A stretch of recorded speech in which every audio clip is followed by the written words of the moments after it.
มีสัตว์มีศีลเนาะเราบ่ตัวบ่ต้มบ่หลอกบ่ลวงบ่เว้าอันนั้นบ่เว้าผิดหูผิดหางผู้ใดหั่น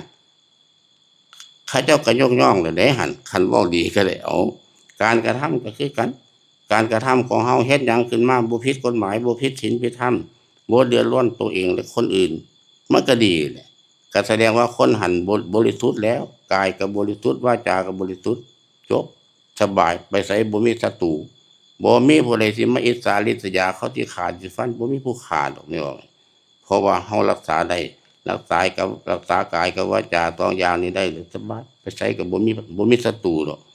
นี่ฉะนั้นจะว่าค่าของคนอยู่ที่ผลงานเจ้าเฮ็ดหยังก็ตามมันรวมลงสองอย่างแค่นี้แหละโลกมนุษย์อันนี้มีแต่กายกับวาจาแค่นั้นแค่นี้อย่างอื่นยังเฮ็ดแทนได้เอามีบ่มันต้องแสดงออกมาทางกายกับวาจาแค่นี้เด้ตัวคนของเฮานี่เอาคุณสมบัติของคนเฮานี่มีกายกับวาจาแค่นี้แหละเป็นตัวแทนตัวของคนเฮาสิเป็นคนดีหรือคนชั่วก็อยู่นี่แล้วมีกายกับวาจานี่แล้วแต่ว่าเพิ่นรวมแล้วว่ากายกรรม3วจีกรรม4มโนกรรม3แม่นอยู่หัวใจนี่มันก็ทุกสิ่งทุกอย่างมันก็ออกมาจากหัวใจคือเก่านี่เจ้าเฮ็ดดีก็ตามเฮ็ดบ่ดีก็อย่ามันก็มาจากหัวใจของเก่าใจมันเป็นผู้บ่งบอกเด้ใจมันเป็นผู้ให้บอกว่าให้เฮ็ดอันนั้นเด้อมันก็ต้องเฮ็ดกายกับวาจานี่เนาะมันบอกว่าไปด่าผู้หันเด้อมึงกูผิดใจขนาดบักหันกูสั่งมันไปด่ามากูแดหันบักใจมันสั่งออกมาเดี๋ยวมันจะไปด่าเด้แต่ไปตีคือกันไปตีหัวคนอื่นว่ากูเบิ่งมันผิดตากูบ่มักบักอันนี้ไปตีคนกูนะหันใจเป็นคนสั่งนะฉะนั้นจะว่าเอากายกับวาจานี่เป็นธาตุของใจนี่บ่กายกับวาจาเป็นคนใส่ของใจหันใจมันสั่งออกมาเลยกายกับวาจานี่ก็ดิ้นแล้วต้องดิ้นเฮ็ดไปตามมันเพราะว่าใจมันมักแบบนั้นในบัดนี้เฮาสิเอาหยังมาแก้มันแก้ใจก็คือมีสติแม่บอกสติมโตสุเวเสยโยคนผู้มีสติย่อมเจริญทุกเมื่อเฮามาปฏิบัติธรรมนี่ก็เพื่อหยังก็เพื่ออยากให้จิตใจของเฮานี่มันอยู่ในตนในตัวของเฮานี่แหละบ่อยากให้มันหนีไกลคันมันหนีไกลแล้วมันจะมีปัญหาเด้นี่มีปัญหาเอารักษาใจเฮานี่มีสติครอบครองอยู่สติความระลึกได้สัมปชัญญะความรู้ตัวเฮาต้องอยู่นี่แหละเอาสติไปนำจะยืนเดินนั่งนอนเคลื่อนไหวไปมากเอาสติมันรักษาใจนี่มันคิดในสิ่งที่มันผิดกฎหมายผิดศีลธรรมก็ห้ามมันไว้อย่าให้มันเฮ็ดนะอย่าไปปล่อยตามใจไปส่งเสริมมันคิดอย่างไรก็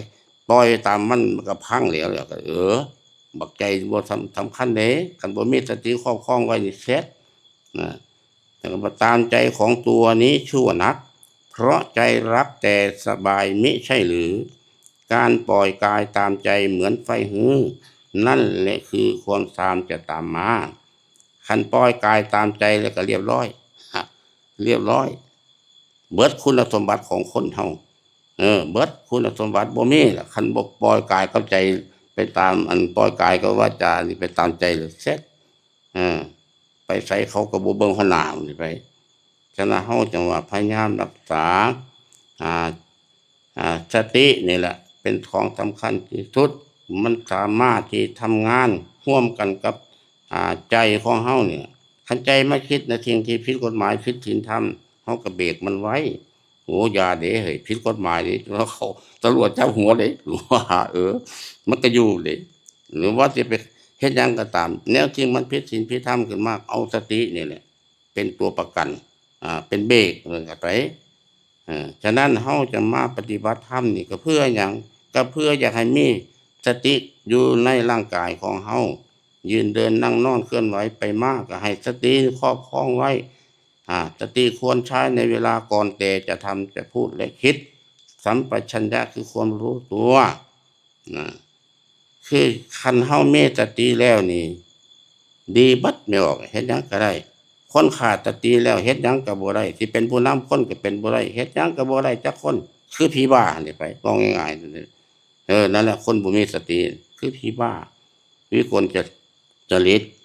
ก็ตามภาษาของมันอยากด่าไปก็ด่ามันอยากเฮ็ดหยังก็เฮ็ดตามภาษาของมันเฮาก็เรียกว่าผีบ้าเพราะมัน มันสติมันบ่ดีแล้วสติมันฟั่นเฟือนไปถือผีบ้าทราบถืออ่าไปถือผีบ้าทราบคนเมาเพิ่นว่าเนี่ยก็คำมันผีบ้าสติมันบ่อยู่กับเนื้อกับตัวมันจะด่าไปมันก็ด่าซ่าด่าซ้ายไปเนี่ยนั่นล่ะแต่ว่าสติเนาะ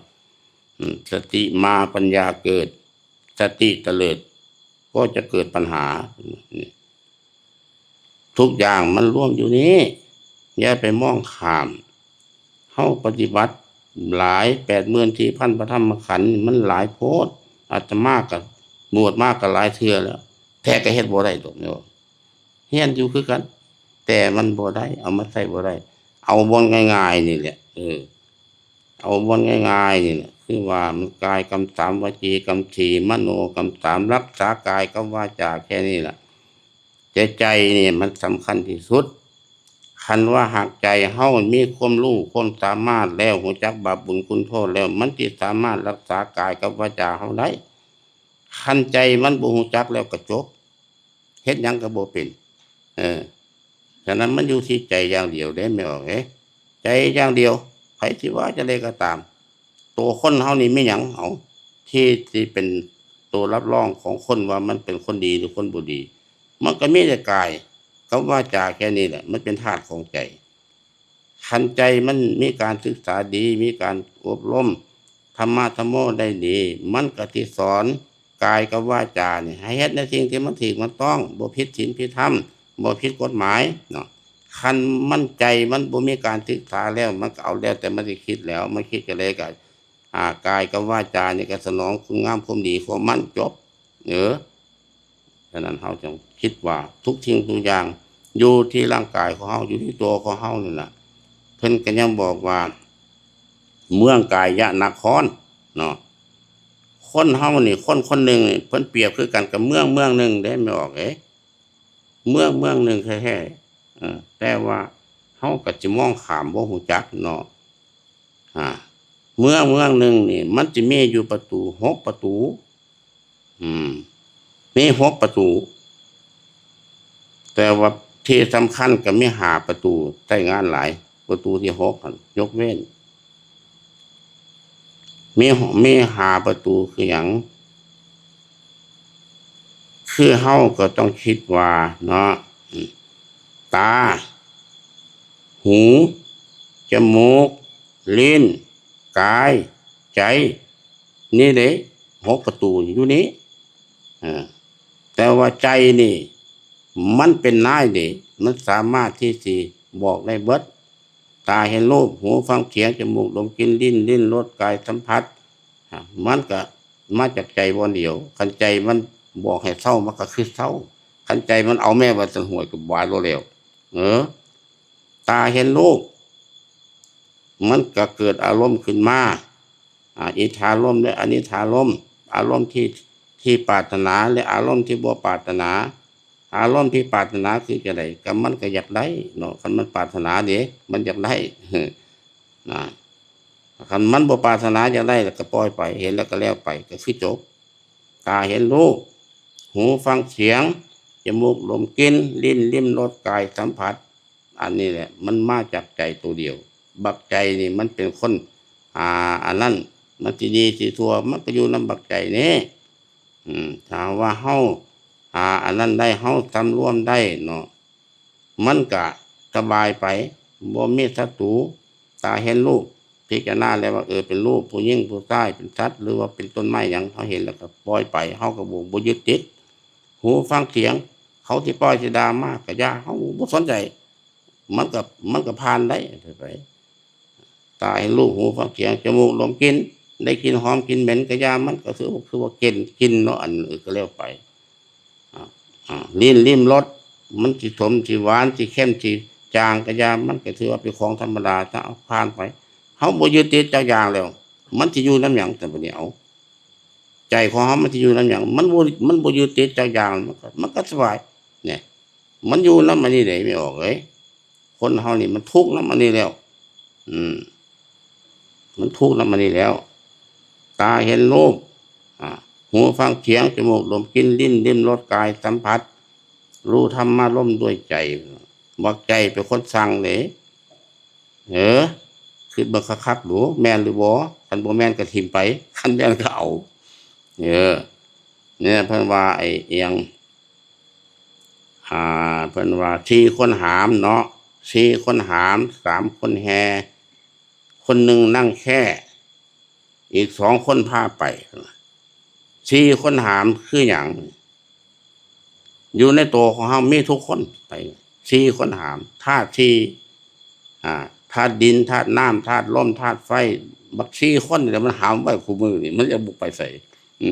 3คนแฮกันแม่หยังคือโลภะโทสะโมหะ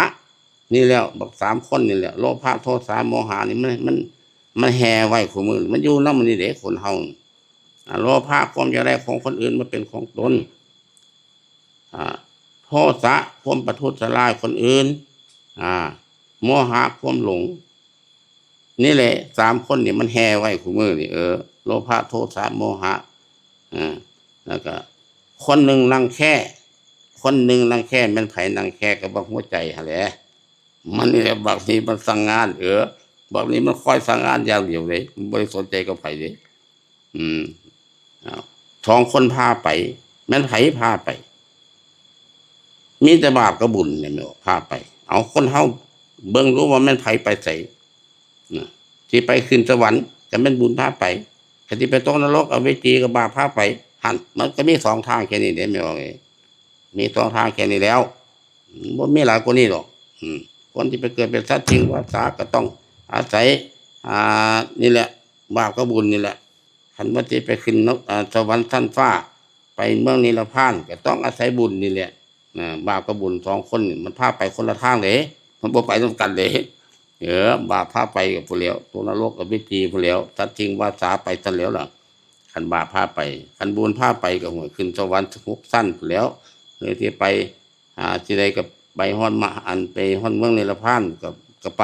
คันมันใจพาไปคันบุญพาไปจังได๋มันทางออกของมันไปจังซี่จังนั้นเฮาก็ต้องคิดว่าทุกคนทุกคนเฮาต้องการสร้างคุณงามความดีแต่เฮาต้องการปล่อยวางกิเลสที่มันนอนเนื่องอยู่ในสันดานของเฮานี่มันนอนมาหลายกับหลายกันแล้วแต่มันก็ยังบ่หนีจักเทื่ออยากให้มันหนีมันก็บ่หนีเด้ก็เพราะว่าเฮาปฏิบัติบ่ถึงมันบารมีของเฮาบ่แก่กล้ามันก็เลยยอมแพ้มันแพ้กิเลสนี่แหละมันจะเห็นก็ตามใจมันจะเห็นหยังก็ตามใจมันจะว่าหยังก็ตามใจมันจบไปบ่รอดฉะนั้นเฮาสำรวมกาย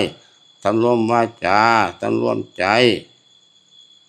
ก่อนที่เว้าหยังออกมาก็คิดให้มันรอบคอบซะก่อนเว้าออกไปเข้าหูเขาบ่หรือมันบ่เข้าเว้าไปมันบ่เข้าหูเขาหรอกเฮ้ยเว้าซะก็แล้วไปอันนี้อยากเว้าเอาหยังออกมาก็เว้าไปโลดพิงหูไผใจฆ่าขยะมันก็ไปบ่รอดแล้วต้องคิดจังซั่นเด้เอาเปรียบเทียบเอาใจเขามาใส่ใจเฮาเรารักสุขเกลียดทุกข์ฉันใดคนอื่นก็ต้องฉันนั้นเหมือนกันเฮาก็บ่ต้องการให้คนอื่นมาด่าเฮาดิแล้วเฮาไปด่าเขาเลยเขาก็สิเครียดหรือบ่เครียดแต่ยังบ่สิบ่เครียดแต่ว่าบางทีเขาก็เก็บอารมณ์ได้ก็เขาก็บ่ได้ว่าหยังเขาก็อดเอาแต่ทางใจเขากับมันก็แทบสิระเบิดคือกันหั้นแหล้วเขาก็เลยไปด่าเขาเหเฮาก็คือกันอยู่ๆหมู่เลยมันด่าเฮานี่เฮาเขาบ่ได้เฮ็ดหยังให้หมู่คือมันด่าเฮาแน่มันแค้นแล้วเด้ใจมันอยากระเบิดแล้วแต่ว่าถ้าเฮาอดได้แล้วก็แล้วไปนะฉะนั้นจึงว่าเฮาก็ต้องพยายามขัดเกลากิเลสที่มันนอนเนื่องอยู่ในสันดานของเฮานี่เฮาต้องรู้จักดีกว่าผู้อื่นเลยคนอื่นบ่รู้ดีเท่าตัวเฮาดอกเฮารู้จักเบิดในร่างกายของเฮานี่บ่ให้ไผตัวเฮารู้จักเบิดอันใดก็รู้จักผิดก็รู้จักถูกก็รู้จักบาปก็รู้จักบุญก็รู้จักแต่ว่ามันเฮ็ดบ่ได้รู้จักซื่อๆบ่ทันเฮ็ดบ่ได้เพราะว่ากิเลสเฮามันยังหลายอยู่นะมันเป็นจังซั่นเด้บ่แม่นว่าบ่รู้จักเลยรู้จักเลยเด้แต่มันเฮ็ดบ่ได้เพราะว่าทุกสิ่งทุกอย่างจะดีหรือชั่วก็รู้หมดแต่ทำไม่ได้มันว่าซั่นเด้ล่ะแม่นบ่ล่ะมันเฮ็ดบ่ได้ตัวกิเลสมันบังคับไว้คันเขาด่ามากว่าสิบ่ให้ด่าเขาบัดนั้นมันเสียเปรียบนะเห็นว่าเขาด่าสิปล่อยเขาด่าอย่างเดียวหมดมึงก็สิเก่งแท้ว่ากูก็มึงด่าได้กูก็ด่าได้คือกันนะ อกันพวกน้ำพวกเพียงกันคนที่มีคุณธรรมเหนือกลัวนี่เขาด่าปล่อยมันด่าไปบ่เจ็บคือผ้าฟันหัวหรอกไปจัดสรรมันก็อยู่อะไรใจแต่ว่ากับผู้เว้าเดี๋ยวก็เฮ็ดบ่ได้ดอกเขาบอกฟังได้อยู่เล็กๆน้อยเนาะก็บ่หลายบ่ได้มันก็มีอยู่หั่นล่ะธรรมดามันมีปองออกของมันอยู่เด้มันอดบ่ได้มันก็สิเอาคือกันนั่นล่ะแต่ว่าก็อดลงเบิ่งคันทำมันบ่ความสามารถอีหลีก็จังก็ว่ากันไปคันพออดได้อดไปก่อนนะแต่ว่ามันลงอยู่ที่ว่าความอดทนนี่แหละความอดทนเป็นสิ่งสำคัญที่สุดเอามึงด่ามาเอาด่าไปกูก็บ่เจ็บหรอกมึงด่าก็ด่าไปรอดมันก็เศร้าเด้มันก็บ่ด่าตอบเร็วเลยมันก็อยู่เดี๋ยวสำคัญมันที่เฮ็ดได้บ่มันบังคับใจมันเฮ็ดได้บ่มันบังคับได้หรือได้บ่ต้องไปหาไกลดอกบุญอยู่น้ำเฮานี่แล้วหาเอาน้ำใจน้ำนี่แหละน้ำอ้อมเฮานี่แหละแต่ว่าผู้ลาหากินใกล้ผู้ใบหากินไกลโบราณเพิ่นเว้าผู้ลาหากินใกล้บ่ต้องไปหาไกลดอกอยู่น้ำอ้อมแอมเฮาก็มีบุญหั่นนวัดนว่าเฮานี่ก็มีบ่อึดเฮาไปหาบุญทางไกลก็เสี่ยงได้ไม่ออกเลยเสี่ยงจังได๋ไปหาบุญทางไกลบางที่มันโชคบ่ดีซะเกิดอุบัติเหตุหยังขึ้นมาก็เฮาก็เป็นตกกระไดพลอยกระโจนคือกันหั่นแหล้วเฮาก็ได้มันบ่ถึงอาทิตายแต่มันก็ตายเพราะมันลงเฮือนลำเดียวกันที่เฮ็ดได้ซั่นเอาอยู่บ้านเฮานี่ปลอดภัยดีที่สุดเอาลองคิดพิจารณาบ้างเด้อเฮาแบ่งเวลาเป็นก่อนสินอนก็ไหว้พระสวดมนต์ซะนั่งสมาธิตั้งมื้อเล็กมื้อน้อยมื้อละ20-30นาทีบ่หรือชั่วโมงนึงเอาซ้ำที่เฮาเฮ็ดได้คู่มือลองมึงรู้ได้บุญหั่นอย่าคิดว่าบ่ได้เด้ได้ปู่ก็ยังเฒ่าปานนี้ปู่ก็บ่ได้ไปเข้าปริวาสบ่ได้บ่ไปปู่อยู่วัดนี่แหละเอาไปพระอยู่นี่แหละทำความเพียรอยู่นี่แหละอยู่ในวัดเฮานี่แหละก็พออยู่นี่แหละไม่ออกเลยบ่ได้ไปใส่หากินอยู่ในวัดนี่ไม่เป็นจังซั่นเลยของมันนี่มันอยู่ที่ใจแล้วเพิ่นก็ยังบอกว่ามโนปุพังขมาธัมมามโนเศรษฐามโนมยามนัจเจปทุเทวะภาติวากโรติวาบุคคลมีใจเป็นใหญ่ทุกสิ่งทุกอย่างอยู่ที่ใจอย่างเดียวใครสิเชื่อหรือบ่เชื่อก็ลองคิดเอามีหยังที่เป็นเหนือกว่าใจมีบ่ใจเป็นนายกายกันเป็นทาสกายก็ว่าจาเป็นทาสรับใช้ของใจคันใจสั่งมามันแต่เฮ็ดคันบ่เฮ็ดแล้วก็บ่ได้เด้มันผิดมันเด้บักใจมันบ่ได้เด้ถ้ามันจะให้เฮ็ดแล้วมันต้องเฮ็ดเฮาก็ต้องคิดว่าบาปกับบุญก็อยู่ที่เฮานี่แหละเนาะเปรียบคือกับเงาตามตัวของเฮาเฮ็ดดีก็อยู่นี่เฮ็ดชั่วก็อยู่นี่แล้วแต่เฮาสิเลือกเอาคันบ่ดีมันก็ชั่วก็มีเท่านั้นตัวสิมีหยังเอาแฮ่ดีแล้วก็มันก็ชั่วมันบ่เข้ามาใกล้บ่ได้เด้เฮาไหว้พระสวดมนต์คุมื้ออยู่เฮามีสติสัมปชัญญะครอบครองจิตใจของเฮาอยู่มันมาบ่ได้เข้าบ่ได้เด้บาปมันเข้ามาบ่ได้มันก็มีแต่บุญตัวเขาอันนี้มันเป็นจังซั่นเฮาต้องอย่าไปอ่านไกลหลายเอาใกล้ๆเฮานี่แหละเอาก็คิดว่าเว้ามากก็พอสมควรเนาะก็จังมาขอประทานอภัยนำเด้อคันเว้าเข้าหูผู้ใดหรือบ่เข้าก็ได้คันบ่เข้าก็อดเอาเลยซั่นตุเนาะคันว่าเข้าก็แฮงสาธุเอาไปใช้แด่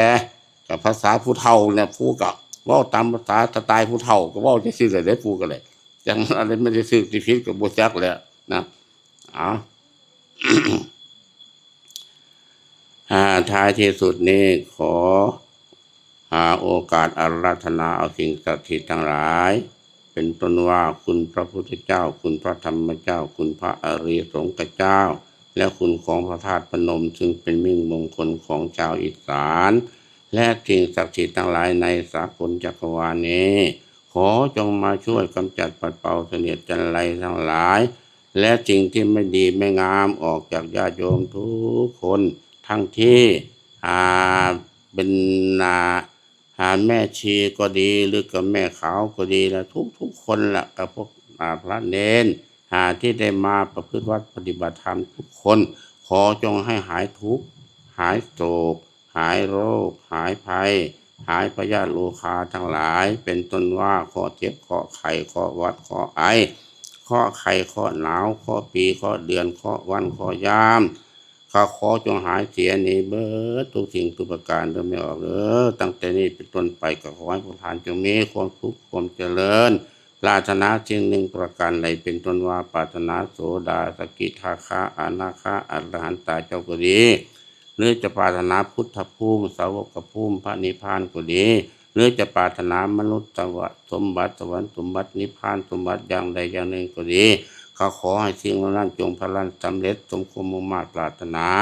ทุกสิ่งทุกประการด้วยเถิดจ้าสาธุ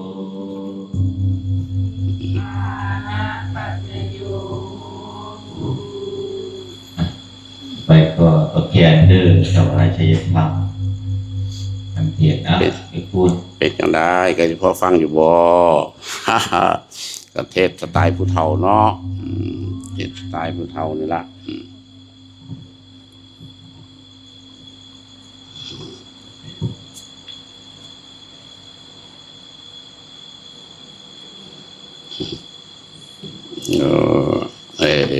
โอ้โหสาธุกันเด้อ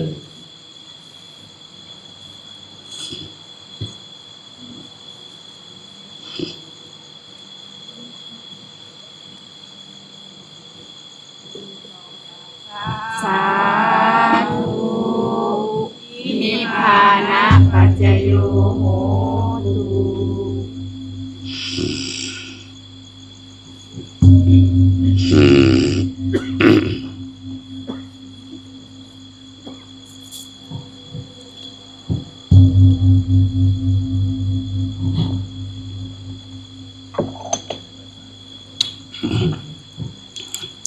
รับพรกันหน่อยเนาะ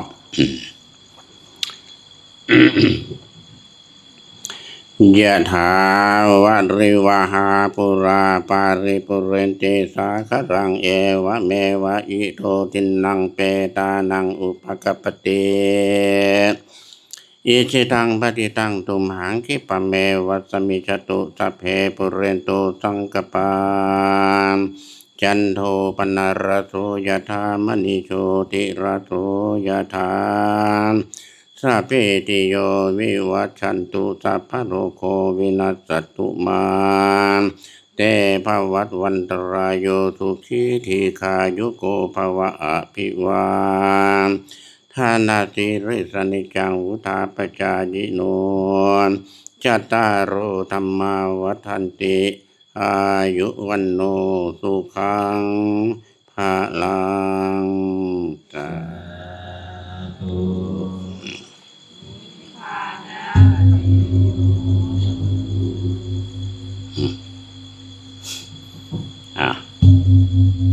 เป็นจะได้ไหมคุณเป็นตะฟังอยู่บ่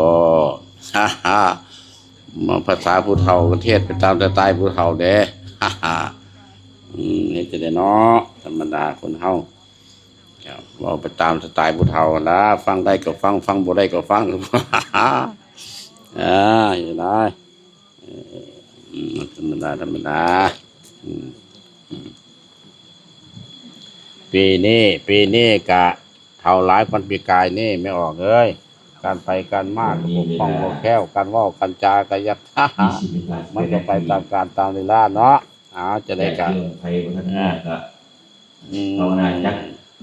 30 นาทีเกิน15 เนาะผู้ที่84เลยเด้84วันที่23กุมภาพันธ์ของยาย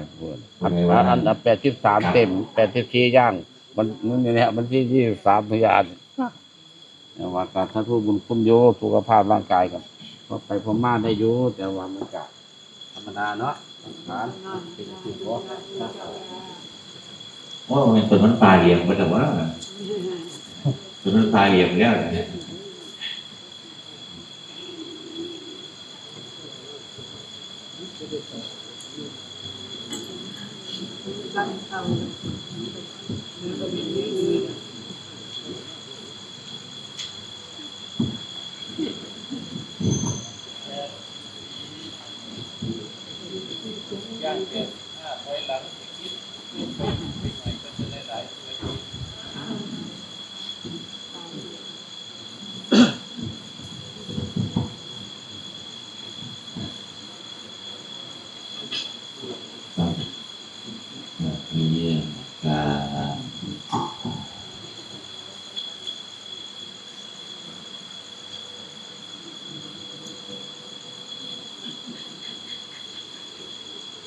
มีออกเลยทีพูดเปิดเรียบมาหาเพิ่นบ่มื้อนี้มาเพิ่มงานบอกเห็นบ่